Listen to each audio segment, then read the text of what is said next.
Could the San Francisco 49ers be on the verge of a game-changing move? With the future of their starting quarterback hanging in the balance, whispers are growing louder about a potential addition that could shake up the roster. As the team navigates a critical offseason, fans are left wondering, will they secure a seasoned veteran to bolster their QB room? Stay tuned, because you won't want to miss what's brewing in the Bay Area. If you want to stay in the loop with all the latest 49ers news, make sure to subscribe and hit that like button. As the San Francisco 49ers gear up for what could be a game-changing offseason, there's a lot of chatter about how they should handle the future of their quarterback situation. With Brock Purdy's rookie contract winding down, the team is faced with a significant decision. Should they invest heavily in Purdy, or consider other options? The buzz is that Purdy's market value could be around $60 million, which is a hefty sum that could shake up the salary cap dynamics for the Niners. Grant Cohn from Sports Illustrated has thrown a fascinating idea into the mix. What if the 49ers wait to see what happens with Kirk Cousins in Atlanta before making a long-term commitment to Purdy? The situation in Atlanta is looking increasingly precarious for Cousins, especially after a lackluster season that saw him benched in favor of rookie Michael Penix Jr.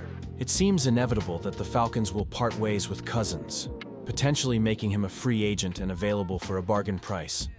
Imagine the 49ers being able to grab Cousins at the league minimum while still keeping Purdy. Now that's an intriguing prospect. Cousins and head coach Kyle Shanahan share a rich history from their days together in Washington, and that familiarity could be a game-changer for the 49ers. Shanahan knows Cousins' strengths and weaknesses better than anyone, and if they were to team up again, the transition could be seamless.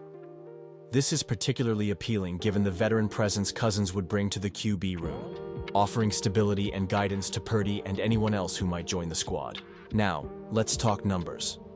Cousins signed a 4-year, $180 million deal not too long ago, but his performance this past season has been far from stellar.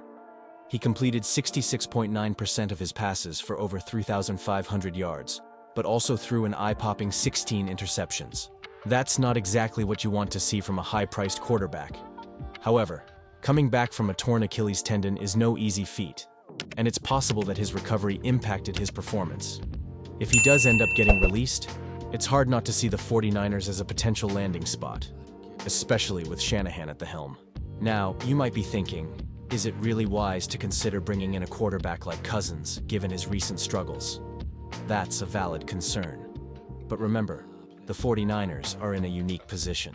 They could potentially have both Purdy and Cousins on the roster, both on very affordable contracts. This arrangement could strengthen their quarterback depth and give Purdy the push he needs to elevate his game.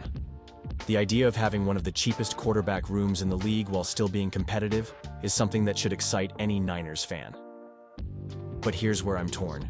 Do you really want to hold off on giving Purdy the keys to the franchise? Or could bringing in a seasoned veteran like Cousins actually accelerate his development?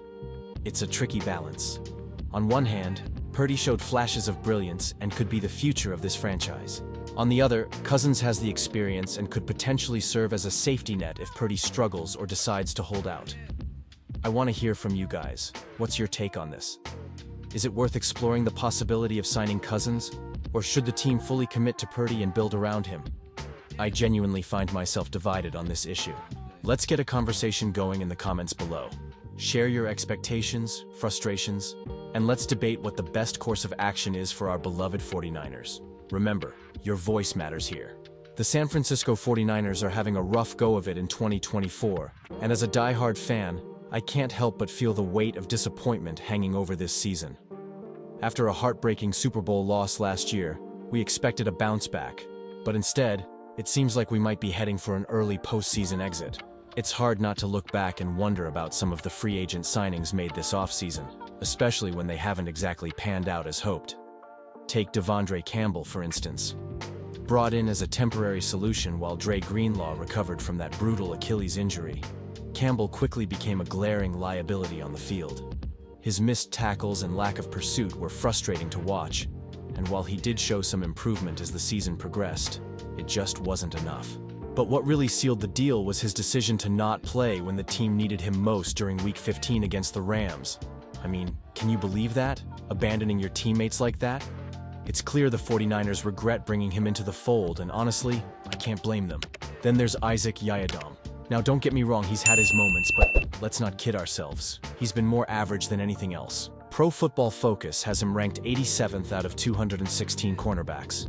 And when you dig deeper, things don't look much better with him at the 102nd spot in coverage. With our secondary needing an upgrade, we expected more from a veteran like him. As we look toward the future, I'm left wondering, can we really afford to settle for mediocrity in such a crucial position? And speaking of mediocrity, let's talk about Brandon Allen.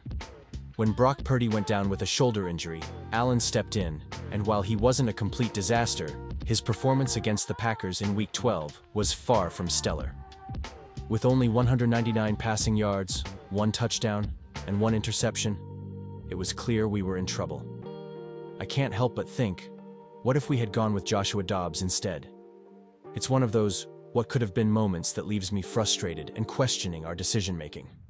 As fans, we know that free agency can be a total gamble. Sometimes you hit the jackpot, and other times, well, you end up with a Devondre Campbell on your hands. It's becoming alarmingly clear that the 49ers might wish for a do-over on these signings. And as a devoted supporter, I feel that frustration too. What does this mean for our chances moving forward? Will these missteps haunt us as we aim to reclaim our place among the NFL elite? I have to admit, I'm torn on whether these moves were the right call. There's always a fine line between taking risks and making choices that could lead to regret. I'd love to hear from you all. What do you think? Were these signings worth it, or should we have pursued different options? It's a conversation I'm eager to have, so please share your thoughts in the comments below. As we move forward, we need to stay hopeful and vigilant. The season isn't over yet, and there's still a chance for us to turn things around. But these decisions weigh heavily on our path, and I can't help but feel the tension in the air. So, let's keep the dialogue going. Like, share, and subscribe to the channel for all the latest updates. And don't forget to activate that notification bell, so you never miss a moment of what's happening with our beloved 49ers. Together, we'll navigate this tumultuous season and keep our faith alive.